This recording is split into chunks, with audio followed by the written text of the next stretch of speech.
News next top ನ್ಯೂಸ್ಗೆ ಸ್ವಾಗತ. ನಾನು ದರ್ಶನ್ ಶೆಟ್ಟಿ ನಾರ್ಕಳಿ. ಟಾಪ್ ನ್ಯೂಸ್ ನೋಡೋಣ. ಅದಕ್ಕೂ ಮುನ್ನ ಈ ಕ್ಷಣದ ಹೆಡ್ಲೈನ್ಸ್. ರಾಜ್ಯದಲ್ಲಿ ಗುಟ್ಕಾ ಪಾನ್ ಮಸಾಲ ಸಂಪೂರ್ಣ ನಿಷಿದ್ಧ. ಅಡಿಕೆ ಬೆಳೆಗಾರರಲ್ಲಿ ಹೆಚ್ಚಿದ ಆರ್ಥಿಕ ಸಂಕಷ್ಟ. ಕೆಂಪಡಿಕೆ ಮೇಲೆ ಬೀಳಲಿದೆ ಆಘಾತಕಾರಿ ಪರಿಣಾಮ.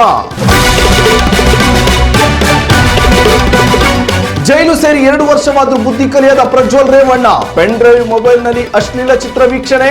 ಮಾಜಿ ಸಂಸದನ ಹಾಸಿಗೆಯಲ್ಲಿ ಅರೆಬೆತ್ತಲೆ ಫೋಟೋ ಪತ್ತೆ. ಕರಾವಳಿ ಮಲೆನಾಡು ಭಾಗಗಳಲ್ಲಿ ಮತ್ತೆ ಮುಂಗಾರು ಚುರುಕು. 5 ಜಿಲ್ಲೆಗಳಲ್ಲಿ ಯೆಲ್ಲೋ ಅಲರ್ಟ್. ಗಂಟೆಗೆ 50 ಕಿಲೋಮೀಟರ್ ವೇಗದಲ್ಲಿ ಗಾಳಿ ಮಳೆ ಸಾಧ್ಯತೆ. ಟಾಕ್ಸಿಕ್ ಟ್ರೈಲರ್ ವಿರುದ್ಧ ರಿಷಿಕಾ ಸಿಂಗ್ ಕಿಡಿ. ತಿರುಗಿ ಬಿದ್ದ ರಾಕಿಂಗ್ ಸ್ಟಾರ್ ಅಭಿಮಾನಿಗಳು. ನಟಿಯ ಹಳೆಯ ಬೋಲ್ಡ್ ಸೀನ್ಸ್ ವೈರಲ್. ಕೊನೆಗೂ ವೈವಾಹಿಕ ಜೀವನಕ್ಕೆ ಕಾಲಿಟ್ಟ ಫುಟ್ಬಾಲ್ ತಾರೆ. ಬಹುಕಾಲದ ಗೆಳತಿಯೊಂದಿಗೆ ಕ್ರಿಸ್ಟಿಯಾನೋ ರೊನಾಲ್ಡೋ ವಿವಾಹ.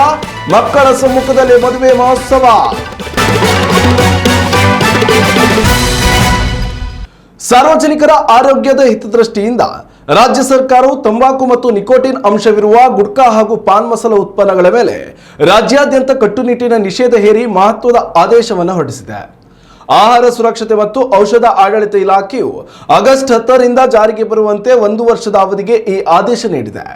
ಇವುಗಳ ತಯಾರಿಕೆ, ಸಂಗ್ರಹಣೆ, ಸಾಗಣೆ, ವಿತರಣೆ ಮತ್ತು ಮಾರಾಟವನ್ನು ಸಂಪೂರ್ಣವಾಗಿ ನಿರ್ಬಂಧಿಸಲಾಗಿದೆ. ಪಾನ್ ಮಸಾಲಾದಲ್ಲಿ ನಿಷೇಧಿತ ನಶೆ ಪದಾರ್ಥಗಳನ್ನು ಬೆರೆಸುತ್ತಿರುವ ಬಗ್ಗೆ ಮುಖ್ಯಮಂತ್ರಿಗಳು ಎಚ್ಚರಿಕೆ ನೀಡಿದ ಬೆನ್ನಲ್ಲೇ ಈ ಕ್ರಮ ಕೈಗೊಳ್ಳಲಾಗಿದೆ. ಈ ಹಿಂದೆ ನಿಕೋಟಿನ್ ಯುಕ್ತ ಉತ್ಪನ್ನಗಳ ಮಾರಾಟಕ್ಕೆ ನಿಷೇಧವಿದ್ರೂ ಕೂಡ ಗುಟ್ಕಾ ಕಂಪನಿಗಳು ತಂಬಾಕು ಮತ್ತು ಪಾನ್ ಮಸಾಲವನ್ನ ಪ್ರತ್ಯೇಕ ಸ್ಯಾಷೆಗಳಲ್ಲಿ ನೀಡಿ ಅಡ್ಡದಾರಿಯಲ್ಲಿ ಮಾರಾಟ ಮಾಡುತ್ತಿದ್ದವು. ಗ್ರಾಹಕರು ಇವುಗಳನ್ನು ತಾವೇ ಮಿಶ್ರಣ ಮಾಡಿ ಬಳಸುತ್ತಿದ್ದರು. ಪ್ರಸ್ತುತ ಹೊಸ ನಿಯಮದ ಪ್ರಕಾರ ಇಂತಹ ಪ್ರತ್ಯೇಕ ಪ್ಯಾಕೆಟ್ಗಳ ಜಂಟಿ ಮಾರಾಟ ಹಾಗೂ ಪೊಟ್ಟಣ ಮಾಡದ ಬಿಡಿ ಉತ್ಪನ್ನಗಳ ಮಾರಾಟವನ್ನ ಕಾಯ್ದೆಯಡಿ ನಿಷೇಧಿಸಲಾಗಿದೆ. ಯಾವುದೇ ರೂಪದಲ್ಲೂ ಇವುಗಳನ್ನು ಸಂಗ್ರಹಿಸಿಡುವುದು ಶಿಕ್ಷಾರ್ಹ ಅಪರಾಧವಾಗಿದ್ದು, ಅಕ್ರಮ ಪತ್ತೆಗಾಗಿ ಇಲಾಖೆಯು ರಾಜ್ಯಾದ್ಯಂತ ವಿಶೇಷ ತಪಾಸಣಾ ಅಭಿಯಾನಕ್ಕೆ ಸಜ್ಜಾಗಿದೆ. ಸರ್ಕಾರದ ಈ ಹಠಾತ್ ನಿರ್ಧಾರದಿಂದಾಗಿ ರಾಜ್ಯದ ಪ್ರಮುಖ ವಾಣಿಜ್ಯ ಬೆಳೆಯಾದ ಅಡಿಕೆ ಮಾರುಕಟ್ಟೆಗೆ ದೊಡ್ಡ ಆಘಾತ ಎದುರಾಗಿದೆ. ಗುಟ್ಕಾ ತಯಾರಿಕೆಯಲ್ಲಿ ಅಡಿಕೆಯನ್ನು ಪ್ರಮುಖ ಕಚ್ಚಾ ವಸ್ತುವಾಗಿ ಬಳಸುವುದರಿಂದ ಈ ನಿಷೇಧವು ಅಡಿಕೆ ಬೆಲೆಯ ಮೇಲೆ ನೇರ ಪರಿಣಾಮ ಬೀರಲಿದೆ. ವಿಶೇಷವಾಗಿ ಗುಟ್ಕಾಕ್ಕೆ ಬಳಸಲಾಗುವ ಕೆಂಪಡಿಕೆ ಬೆಲೆಯಲ್ಲಿ ಭಾರಿ ಕುಸಿತ ಉಂಟಾಗುವ ಆತಂಕ ಎದುರಾಗಿದೆ. ಆದರೆ ರಾಜ್ಯದ ಚಾಲಿ ಅಥವಾ ಬಿಳಿ ಅಡಿಕೆ ಹೆಚ್ಚಾಗಿ ಉತ್ತರ ಭಾರತಕ್ಕೆ ರಫ್ತಾಗುವುದರಿಂದ ಅದರ ಮೇಲೆ ಸದ್ಯಕ್ಕೆ ಯಾವುದೇ ಪರಿಣಾಮ ಬೀರುವುದಿಲ್ಲ ಎಂದು ತಜ್ಞರು ಅಭಿಪ್ರಾಯಪಟ್ಟಿದ್ದಾರೆ. ಉತ್ತರ ಕನ್ನಡ ಜಿಲ್ಲೆಯೊಂದರಲ್ಲೇ ಸುಮಾರು 86,000 ಹೆಕ್ಟೇರ್ ಪ್ರದೇಶದಲ್ಲಿ ಅಡಿಕೆ ಬೆಳೆಯಲಾಗುತ್ತಿದ್ದು 80,000ಕ್ಕೂ ಹೆಚ್ಚು ರೈತ ಕುಟುಂಬಗಳು ಮತ್ತು ಲಕ್ಷಾಂತರ ಉಪಕಾರ್ಮಿಕರು ಈ ಉದ್ಯಮವನ್ನು ನೆಚ್ಚಿಕೊಂಡಿದ್ದಾರೆ. ಇಡೀ ಜಿಲ್ಲೆಯ ಆರ್ಥಿಕತೆಯು ಅಡಿಕೆ ವಹಿವಾಟಿನ ಮೇಲೆ ನಿಂತಿದೆ. ಈ ಹಿನ್ನೆಲೆಯಲ್ಲಿ ಕ್ಯಾಂಪ್ಕೋ ಸೇರಿದಂತೆ ವಿವಿಧ ಅಡಿಕೆ ಸಹಕಾರ ಸಂಘಗಳು ಸರ್ಕಾರಕ್ಕೆ ಮನವಿ ಮಾಡಿವೆ. ಸರ್ಕಾರದ ಕಟ್ಟುನಿಟ್ಟಿನ ಕ್ರಮಗಳು ಕೇವಲ ನಿಷೇಧಿತ ತಂಬಾಕು ಉತ್ಪನ್ನಗಳಿಗೆ ಮಾತ್ರ ಸೀಮಿತವಾಗಿರಬೇಕು. ಕಾನೂನುಬದ್ಧವಾಗಿ ನಡೆಯುವ ಅಡಿಕೆ ಬೆಳೆ ಸಂಗ್ರಹಣೆ, ಸಂಸ್ಕರಣೆ ಮತ್ತು ವ್ಯಾಪಾರಕ್ಕೆ ಯಾವುದೇ ಪರೋಕ್ಷ ತೊಂದರೆ ಅಥವಾ ನಿರ್ಬಂಧಗಳನ್ನು ಉಂಟು ಮಾಡಬಾರದು ಎಂದು ಒತ್ತಾಯಿಸಲಾಗಿದೆ. ಮಾರುಕಟ್ಟೆ ಬಿಕ್ಕಟ್ಟು ಹಾಗೂ ರೈತರ ಹಿತರಕ್ಷಣೆಯ ಕುರಿತು ಚರ್ಚಿಸಲು ಅಡಿಕೆ ಮಹಾಮಂಡಳಿಯು ತುರ್ತು ಸಭೆ ಕರೆದಿದೆ. ಲೈಂಗಿಕ ದೌರ್ಜನ್ಯದ ಗಂಭೀರ ಪ್ರಕರಣದಲ್ಲಿ ಸಿಲುಕಿ ಪರಪ್ಪನ ಅಗ್ರಹಾರ ಸೇರಿದ ಮೇಲೂ ಕೂಡ ಹಾಸನದ ಮಾಜಿ ಸಂಸದ ಪ್ರಜ್ವಲ್ ರೇವಣ್ಣ ಅವರ ಅಕ್ರಮ ಚಟುವಟಿಕೆಗಳು ನಿಂತಿಲ್ಲ ಎಂಬ ಆಘಾತಕಾರಿ ಸತ್ಯ ಹೊರಬಿದ್ದಿದೆ.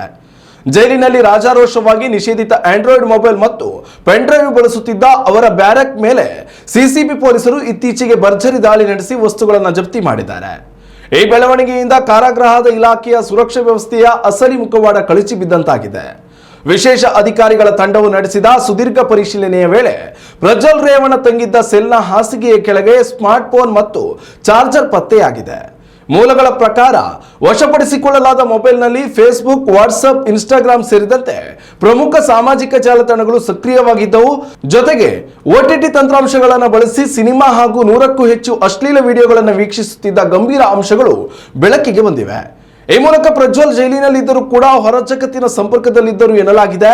ಈ ಹಠಾತ್ ದಾಳಿಯ ಬೆನ್ನಲ್ಲೇ ಜೈಲಿನ ಒಳಗಿನ VIP ಸಂಸ್ಕೃತಿ ಮತ್ತು ಭ್ರಷ್ಟಾಚಾರದ ಕುರಿತು ಸಾರ್ವಜನಿಕ ವಲಯದಲ್ಲಿ ತೀವ್ರ ಆಕ್ರೋಶ ವ್ಯಕ್ತವಾಗಿದೆ. ಗೃಹ ಸಚಿವ ಪ್ರಿಯಾಂಕ ಖರ್ಗೆ ಅವರ ನೇರ ಆದೇಶ ಹಾಗೂ ಸಿಎಂ ಅನುಮತಿಯ ಮೇರೆಗೆ ಈ ಕಾರ್ಯಾಚರಣೆ ನಡೆಸಲಾಗಿದ್ದು, ಕರ್ತವ್ಯ ಲೋಪ ಎಸಗಿದ ಜೈಲಿನ ಸಹಾಯಕ ಅಧೀಕ್ಷಕರನ್ನ ತಕ್ಷಣವೇ ಅಮಾನತುಗೊಳಿಸಲಾಗಿದೆ. ಅಲ್ಲದೆ ಜೈಲು ನಿಯಮ ಉಲ್ಲಂಘನೆಗಾಗಿ ಪ್ರಜ್ವಲ್ ಮತ್ತು ಅವರ ಸಹ ಕೈದಿಯ ವಿರುದ್ಧ ಹೊಸದಾಗಿ FIR ದಾಖಲಿಸಲಾಗಿದೆ.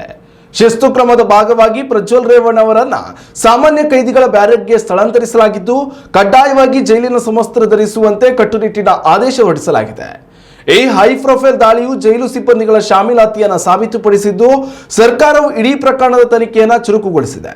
ರಾಜ್ಯದ ವಿವಿಧ ಭಾಗಗಳಲ್ಲಿ ಕ್ಷೀಣಿಸಿದ್ದ ಮುಂಗಾರು ಮಾರುತಗಳು ಮತ್ತೆ ಕರಾವಳಿ ಹಾಗೂ ಮಲೆನಾಡು ಭಾಗಗಳಲ್ಲಿ ಭಾರಿ ಚುರುಕುಗೊಂಡಿವೆ. ಈ ಹಿನ್ನೆಲೆಯಲ್ಲಿ ಭಾರತೀಯ ಹವಾಮಾನ ಇಲಾಖೆಯು ಉತ್ತರ ಕನ್ನಡ, ಉಡುಪಿ, ಶಿವಮೊಗ್ಗ, ಚಿಕ್ಕಮಗಳೂರು ಮತ್ತು ಬೆಳಗಾವಿ ಸೇರಿದಂತೆ ಒಟ್ಟು 5 ಜಿಲ್ಲೆಗಳಿಗೆ ಇಂದು ಯೆಲ್ಲೋ ಅಲರ್ಟ್ ಘೋಷಿಸಿ ಮಹತ್ವದ ಮುನ್ನೆಚ್ಚರಿಕೆ ನೀಡಿದೆ. ಈ ಪ್ರದೇಶಗಳಲ್ಲಿ ಸಿಡಿಲು ಹಾಗೂ ಗಂಟೆಗೆ 30 ರಿಂದ 50 ಕಿಲೋಮೀಟರ್ ವೇಗದಲ್ಲಿ ಬಲವಾದ ಬಿರುಗಾಳಿ ಬೀಸಲಿದ್ದು, ಧಾರಾಕಾರ ಮಳೆಯಾಗುವ ಲಕ್ಷಣಗಳಿವೆ. ರಾಜಧಾನಿ ಬೆಂಗಳೂರು ನಗರ ಮತ್ತು ಗ್ರಾಮಾಂತರ ಜಿಲ್ಲೆಗಳಲ್ಲಿ ದಿನವಿಡೀ ಮೋಡ ಕವಿದ ವಾತಾವರಣ ಮುಂದುವರಿಯಲಿದ್ದು, ಸಂಜೆ ಅಥವಾ ರಾತ್ರಿಯ ವೇಳೆಗೆ ಸಾಧಾರಣ ಮಳೆಯಾಗುವ ಸಾಧ್ಯತೆ ಇದೆ. ದಕ್ಷಿಣ ಒಳನಾಡಿನ ಪ್ರಮುಖ ಜಿಲ್ಲೆಗಳಾದ ಮೈಸೂರು, ಮಂಡ್ಯ, ಹಾಸನ, ಕೊಡಗು ಮತ್ತು ಕೋಲಾರ ಭಾಗಗಳಲ್ಲಿಯೂ ತಂಪು ವಾತಾವರಣದೊಂದಿಗೆ ಮೇಲ್ಮೈ ಗಾಳಿಯ ತೀವ್ರತೆ ಹೆಚ್ಚಿರಲಿದೆ. ಇತ್ತ ಉತ್ತರ ಒಳನಾಡಿನ ಕೊಪ್ಪಳ, ಬಾಗಲಕೋಟೆ ಹಾಗೂ ಯಾದಗಿರಿ ಜಿಲ್ಲೆಗಳಲ್ಲಿ ಒಣ ಹವಾಮಾನದ ನಡುವೆ ಅಲ್ಲಲ್ಲಿ ಹಗುರವಾದ ಮಳೆ ಸಿಂಚನವಾಗಲಿದೆ. ಕರಾವಳಿ ತೀರದ ದಕ್ಷಿಣ ಕನ್ನಡ ಜಿಲ್ಲೆಯಲ್ಲಿ ಸಮುದ್ರದ ಗಾಳಿಯ ರಭಸ ಹೆಚ್ಚಾಗಿದ್ದು, ಮೀನುಗಾರರು ಎಚ್ಚರಿಕೆಯಿಂದ ಇರುವಂತೆ ಸೂಚಿಸಲಾಗಿದೆ. ಮಲೆನಾಡಿನ ಘಟ್ಟ ಪ್ರದೇಶಗಳಲ್ಲಿ ಮಣ್ಣು ಕುಸಿತದ ಭೀತಿ ಇರುವುದರಿಂದ ಪ್ರವಾಸಿಗರು ಜಾಗರೂಕತೆ ವಹಿಸಬೇಕಾಗಿದೆ. ಸಿಡಿಲು ಬಡಿಯುವ ಮುನ್ಸೂಚನೆ ಇರುವುದರಿಂದ ಸಾರ್ವಜನಿಕರು ಮಳೆ ಬರುವಾಗ ಮರಗಳ ಕೆಳಗೆ ನಿಲ್ಲದೆ ಸುರಕ್ಷಿತ ಕಟ್ಟಡಗಳಲ್ಲಿ ಆಶ್ರಯ ಪಡೆಯಲು ಹವಾಮಾನ ತಜ್ಞರು ಸಲಹೆ ನೀಡಿದ್ದಾರೆ. ಪ್ರಸಕ್ತ ಸಾಲಿನ ಮುಂಗಾರು ಮಳೆಯು ಕೃಷಿ ಚಟುವಟಿಕೆಗಳಿಗೆ ಮತ್ತಷ್ಟು ಉತ್ತೇಜನ ನೀಡಲಿದ್ದು, ಜಲಾಶಯಗಳ ನೀರಿನ ಮಟ್ಟವು ಏರಿಕೆಯಾಗುವ ನಿರೀಕ್ಷೆ ಇದೆ. ಉತ್ತಮ ಸಂಸ್ಕಾರಯುತ ಶಿಕ್ಷಣದೊಂದಿಗೆ VSS English medium CBSE school Udupi Muddur. ನರ್ಸರಿಯಿಂದ 10ನೇ ತರಗತಿವರೆಗೆ ಶಿಕ್ಷಣದ ಜೊತೆಗೆ 5 ರಿಂದ 10ನೇ ತರಗತಿವರೆಗಿನ ವಿದ್ಯಾರ್ಥಿನಿಯರಿಗೆ ಉತ್ತಮ ಹಾಸ್ಟೆಲ್ ಸೌಲಭ್ಯವೂ ಇದೆ. ನಿಮ್ಮ ಮಕ್ಕಳ ಪ್ರವೇಶಾತಿಗಾಗಿ ಈ ಸಂಖ್ಯೆಗೆ ಕರೆ ಮಾಡಿ. ರಾಕಿಂಗ್ ಸ್ಟಾರ್ ಯಶ್ ಅಭಿನಯದ ಬಹುನಿರೀಕ್ಷಿತ ಟಾಕ್ಸಿಕ್ ಚಿತ್ರದ ಟ್ರೇಲರ್ ಬಿಡುಗಡೆಯಾಗಿ ಜಾಗತಿಕ ಮಟ್ಟದಲ್ಲಿ ಭಾರಿ ಸಂಚಲನ ಸೃಷ್ಟಿಸುತ್ತಿರುವ ಬೆನ್ನಲ್ಲೇ ನಟಿ ರಿಷಿಕಾ ಸಿಂಗ್ ಅವರ ಬಹಿರಂಗ ವಿಡಿಯೋ ಸವಾಲು ಸ್ಯಾಂಡಲ್ವುಡ್ನಲ್ಲಿ ಹೊಸ ವಿವಾದ ಕಿಡಿಹೊತ್ತಿಸಿದೆ. ಟ್ರೇಲರ್ನಲ್ಲಿ ನಟ ಯಶ್ ಅವರು ಬೋಲ್ಡ್ ಹಾಗೂ ಹಸಿ ಬಿಸಿ ದೃಶ್ಯಗಳಲ್ಲಿ ಕಾಣಿಸಿಕೊಂಡಿರುವುದನ್ನು ಲೇವಡಿ ಮಾಡಿರುವ ಅವರು ಸಾಮಾಜಿಕ ಜಾಲತಾಣಗಳಲ್ಲಿ ತೀವ್ರವಾಗಿ ಹರಿಹಾಯ್ದಿದ್ದಾರೆ. ಖ್ಯಾತ ನಿರ್ದೇಶಕ ಎಸ್.ವಿ. ರಾಜೇಂದ್ರ ಸಿಂಗ್ ಬಾಬು ಅವರ ಪುತ್ರಿಯಾಗಿರುವ Rishika Singh I am toxic ಎಂಬ ಶೀರ್ಷಿಕೆಯಡಿ ವಿಡಿಯೋವೊಂದನ್ನು ಹಂಚಿಕೊಂಡಿದ್ದಾರೆ. ಅದರಲ್ಲಿ ಅತ್ಯಂತ ತೀಕ್ಷ್ಣ ಪದಗಳನ್ನು ಬಳಸಿರುವ ಅವರು, ಹೆಣ್ಣು ಮಕ್ಕಳಿಗೆ ಅಂದ ಇದ್ದರೆ ಚಂದ, ಗಂಡು ಮಕ್ಕಳಿಗೆ ಮರ್ಯಾದೆ ಇದ್ದರೆ ಚಂದ ಕಂದ, ಮನೆಯಲ್ಲಿ ಹೆಂಡತಿ ಮತ್ತು ಮಗಳಿದ್ದರೂ ಹಿರಿಯಣ್ಣಗಳ ಜೊತೆ ಈ ಚಕ್ಕಂದ ಬೇಕಿತ್ತೇ, ಹೆಣ್ಣು ಮಕ್ಕಳಿಗೆ ಗೌರವ ನೀಡದಿದ್ದರೆ ನಿಮ್ಮನ್ನು ಕರ್ನಾಟಕದಿಂದ ಜಾಗ ಖಾಲಿ ಮಾಡಿಸುತ್ತೇವೆ ಎಂದು ನೇರ ಎಚ್ಚರಿಕೆ ನೀಡಿದ್ದಾರೆ. ಈ ವಿಡಿಯೋ ವೈರಲ್ ಆಗುತ್ತಿದ್ದಂತೆ ತೀವ್ರ ಅಸಮಾಧಾನಗೊಂಡಿರುವ ಯಶ್ ಅಭಿಮಾನಿಗಳು ಹಾಗೂ ನೆಟ್ಟಿಗರು ರಿಷಿಕಾ ವಿರುದ್ಧ ವ್ಯಾಪಕ ಆಕ್ರೋಶ ಹೊರಹಾಕಿದ್ದಾರೆ. ಒಪ್ಪಂದದ ಪ್ರಕಾರ ಸಂಭಾವನೆ ಪಡೆದು ನಟಿಸಿದ ಚಿತ್ರದ ನಟಿಯರಿಗೆ ಇಲ್ಲದ ಆಕ್ಷೇಪ ನಿಮಗೇಕೆ ಎಂದು ಪ್ರಶ್ನಿಸಿದ್ದಾರೆ. ಅಷ್ಟೇ ಅಲ್ಲದೆ ಈ ಹಿಂದೆ ರಿಷಿಕಾ ಸಿಂಗ್ ಅವರು ಕಂಠೀರವ ಮತ್ತು ಕಳ್ಳಮಳ್ಳ ಸುಳ್ಳ ಚಿತ್ರಗಳಲ್ಲಿ ನಟಿಸಿದ ಬೋಲ್ಡ್ ದೃಶ್ಯಗಳು ಹಾಗೂ ಬಿಕ್ರಿ ಧರಿಸಿದ ಫೋಟೋಗಳನ್ನು ಹಂಚಿಕೊಳ್ಳುವ ಮೂಲಕ ಇದು ನಿಮ್ಮ ಸಂಸ್ಕಾರವೇ ಎಂದು ಭೀಕರವಾಗಿ ಟ್ರೋಲ್ ಮಾಡುತ್ತಿದ್ದಾರೆ. ಈ ಹಿಂದೆ ಬಿಗ್ ಬಾಸ್ ಕಾರ್ಯಕ್ರಮದಲ್ಲೂ ವಿವಾದಾತ್ಮಕ ಹೇಳಿಕೆ ನೀಡಿ ಸದ್ದು ಮಾಡಿದ್ದ ರಿಷಿಕಾ ಸದ್ಯ ಚಿತ್ರರಂಗದಿಂದ ದೂರವಿದ್ದರೂ ಕೂಡ ಈ ಘಟನೆಯಿಂದ ಮತ್ತೆ ವಿವಾದದ ಕೇಂದ್ರ ಬಿಂದುವಾಗಿದ್ದಾರೆ. ಒಂದು ಕಡೆ ಅಭಿಮಾನಿಗಳು ಆಕ್ರೋಶ ವ್ಯಕ್ತಪಡಿಸುತ್ತಿದ್ದರೆ, ಮತ್ತೊಂದು ವಲಯ ನಟಿಯ ವೈಯಕ್ತಿಕ ಅಭಿಪ್ರಾಯವನ್ನ ಗೌರವಿಸಬೇಕೆಂದು ವಾದಿಸುತ್ತಿದೆ. ಸದ್ಯಕ್ಕೆ ಈ ವಿವಾದದ ಕುರಿತು ನಟ ಯಶ್ ಆಗಲಿ ಅಥವಾ ಟಾಕ್ಸಿಕ್ ಚಿತ್ರತಂಡವಾಗಲಿ ಯಾವುದೇ ಅಧಿಕೃತ ಪ್ರತಿಕ್ರಿಯೆ ನೀಡಿಲ್ಲ. ಹೆಣ್ಮಕ್ಳಿಗೆ ಅಂದ ಇದ್ರೆ ಚಂದ, ಗಂಡ್ಮಕ್ಳಿಗೆ ಮರ್ಯಾದೆ ಇದ್ರೆ ಚಂದ ಕಂದ. ಇದೇನ್ ಬ್ಯಾಂಡ್ ಪಿಚ್ಕೊಂಡಾಗ್ಬಿಡ್ತೀಯ ನಿನ್ ಮಂಗ? ಮನೇಲಿ ನಿಂತಿರೋಳೆ ಇದೇ ಹೀರೋಯಿನ್ಗಳ ಜೊತೆ ನಿನ್ ಚಕ್ಕಂದ ಹಾಕಂದ. ನಮ್ಗೆ ಇಷ್ಟ ಆಗಿದ ನಿನ್ ಹೊಸ ಬಂದ. ನಿಂಗು ಹೆಣ್ಮಗಳೊಳೆ ದೊಡ್ಡ ಡೈಲಾಗ್ ಹೊಡಿಯಕ್ ಬಂದ. ಹೆಣ್ಮಕ್ಳಿಗೆ ರೆಸ್ಪೆಕ್ಟ್ ಇರ್ಲಿ, ಇಲ್ಲ ಅಂದ್ರೆ ಜಾಗ ಖಾಲಿ ಮಾಡಿಸ್ಬಿಡ್ತೀವಿ ಕರ್ನಾಟಕದಿಂದ. I am toxic. ಜಾಗತಿಕ ಫುಟ್ಬಾಲ್ ರಂಗದ ಸಾರ್ವಕಾಲಿಕ ಶ್ರೇಷ್ಠ ಆಟಗಾರ ಕ್ರಿಸ್ಟಿಯಾನೋ ರೊನಾಲ್ಡೋ ಅವರು ತಮ್ಮ ದೀರ್ಘಕಾಲದ ಪ್ರೇಯಸಿ ಹಾಗೂ ಮಾಡೆಲ್ ಜಾರ್ಜಿನಾ ರೋಡ್ರಿಗಸ್ ಅವರೊಂದಿಗೆ ದಾಂಪತ್ಯ ಜೀವನಕ್ಕೆ ಕಾಲಿಟ್ಟಿದ್ದಾರೆ.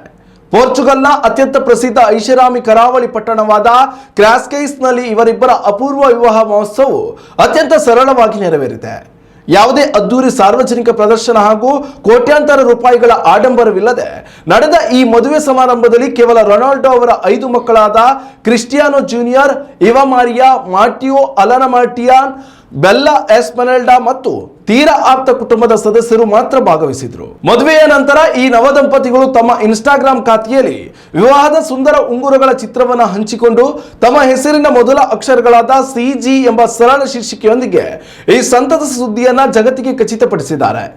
ಕಳೆದ ಕೆಲವು ದಿನಗಳಿಂದ ಇಂಟರ್ನೆಟ್ ಹಾಗೂ ಸಾಮಾಜಿಕ ಜಾಲತಾಣಗಳಲ್ಲಿ ರೊನಾಲ್ಡೋ ಮದುವೆಯ ಕುರಿತು AI ತಂತ್ರಜ್ಞಾನ ಬಳಸಿ ಸೃಷ್ಟಿಸಲಾಗಿದ್ದ ನಕಲಿ ಫೋಟೋಗಳು ಮತ್ತು ವದಂತಿಗಳ ಮಹಾಪೂರವೇ ಹರಿದಾಡ್ತಿತ್ತು. ದಿಗ್ಗಜ ಆಟಗಾರರಾದ ಲಿಯೋನೆಲ್ ಮೆಸ್ಸಿ ಮತ್ತು ಕೈಲಿಯನ್ ಎಂಬಾಪೆ ಈ ವಿವಾಹಕ್ಕೆ ಅತಿಥಿಗಳಾಗಿ ಆಗಮಿಸಲಿದ್ದಾರೆ ಎಂಬ ಸುಳ್ಳು ಸುದ್ದಿಗಳು ಕೂಡ ಹರಡಿದವು. ಪ್ರಸ್ತುತ ಈ ಖಾಸಗಿ ಹಾಗೂ ಸರಳ ವಿವಾಹದ ಮೂಲಕ ಸ್ಟಾರ್ ಆಟಗಾರ ರೊನಾಲ್ಡೋ ಇವೆಲ್ಲದಕ್ಕೂ ಪೂರ್ಣ ವಿರಾಮ ಇಟ್ಟಿದ್ದಾರೆ. ಇನ್ನು ನಿಶ್ಚಿತಾರ್ಥದ ಸುಂದರ ಕ್ಷಣದಲ್ಲಿ ಜಾರ್ಜಿನಾ ಅವರ ಕೈಯನ್ನ ಅಲಂಕರಿಸಿದ ಅತ್ಯಮೂಲ್ಯ ವಜ್ರದ ಉಂಗುರವು ಜಾಗತಿಕ ಮಟ್ಟದಲ್ಲಿ ಎಲ್ಲರ ಗಮನ ಸೆಳೆದಿದೆ. ಈ ಉಂಗುರದ ಮೌಲ್ಯ ಭಾರತೀಯ ಕರೆನ್ಸಿಯಲ್ಲಿ ಅಂದಾಜು 41 ಕೋಟಿ ರೂಪಾಯಿಗಳಿಗಿಂತಲೂ ಅಧಿಕ ಎಂದು ಮಾರುಕಟ್ಟೆ ಮೂಲಗಳು ತಿಳಿಸಿವೆ. ನಿಖರವಾಗಿ 1 ವರ್ಷದ ಹಿಂದೆ ಇವರಿಬ್ಬರ ನಿಶ್ಚಿತಾರ್ಥ ಅಧಿಕೃತವಾಗಿ ಘೋಷಣೆಯಾಗಿತ್ತು.